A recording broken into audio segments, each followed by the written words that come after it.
So here we are the morning after the terrible car attack in Magdeburg, Germany at a Christmas market, and none of the details coming out about the suspect make any sense at all. I assumed, like most people, that this was probably Islamic terror. I know you get lots of trouble for assuming that in this day and age, but it's hardly irrational. Most attacks like this tend to involve someone screaming Allahu Akbar and massacring people en masse. However, in this case, the alleged perpetrator is a Taleb al-Abdul Mohsen. He is apparently an anti-Islam activist and was an asylum seeker into Germany. And it may shock but not surprise you that this guy was featured on the BBC not so long ago, just like Axel Rudekabana, the alleged Southport stabber. Here's a puff piece from the BBC trying to make Europeans sympathetic to the plight of this man as to why we should open our borders to ex-Muslims. I'm from Saudi Arabia, I'm an activist. I created a website to help people seeking asylum, especially from Saudi Arabia and the Gulf region.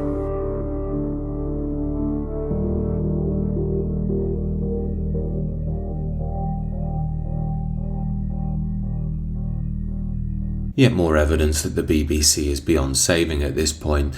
However, what was this guy's motive? Well, let's have a look at his Twitter profile. This is doing the rounds online, and as you can see, he describes himself as a Saudi military opposition. He believes Germany chases female Saudi asylum seekers inside and outside of Germany to destroy their lives, and Germany wants to Islamize Europe.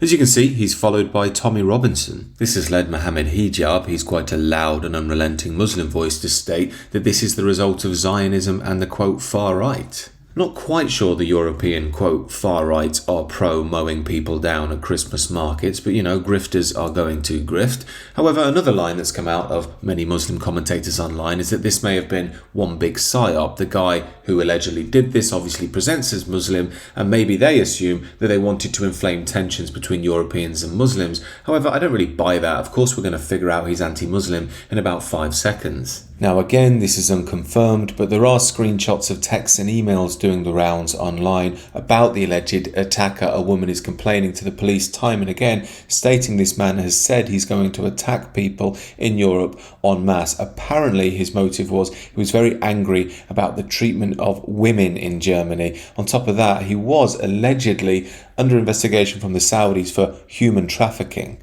Again, none of that is confirmed, but it does paint a deeper picture. Here's another profile of his on social media where he says he's a psychiatrist as well. You can also see he loves Israel. But again, none of this really makes sense, because if he's anti-Muslim, why didn't he target Muslims? There are plenty of those in Germany.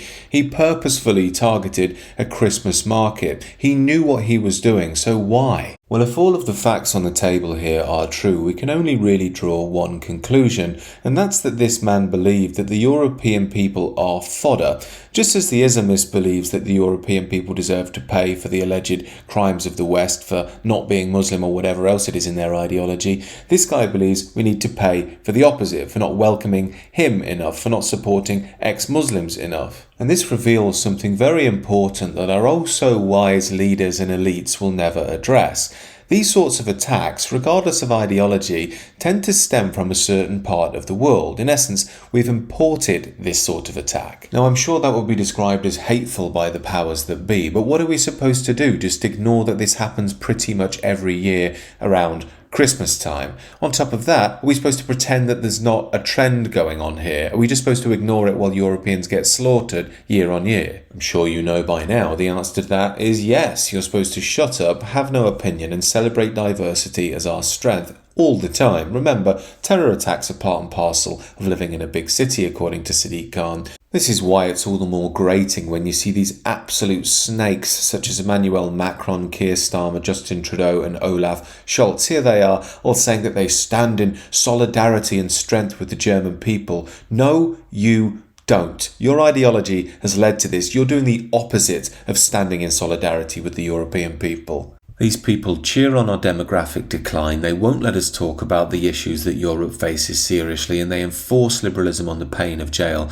that they now want to sympathise with European people after another tragedy really grates. It's just a step too far for me. But as I've said in videos before, this is part of living in modern multicultural Europe. Is this an Islamist attack? Doesn't look like it this time. However, we don't really know why this guy hates us so much, why he thinks we all deserve to die when we're enjoying a Christmas market. Apparently, we're supposed to live with this modern chaos and confusion. Just keep repeating the mantra diversity is our strength and try and be an anti-racist as much as you can. I'm sure that will work as some sort of incantation to make the future Europe an absolute utopia where we don't have any problems at all. Just a final note on Tommy Robinson following this guy. Just because somebody doesn't like Islam doesn't mean that they won't necessarily dislike you, even hate you. But as I say, a lot of this isn't confirmed at this point, so be careful what you say online, and I'm not promoting any form of violence or hatred towards any group either.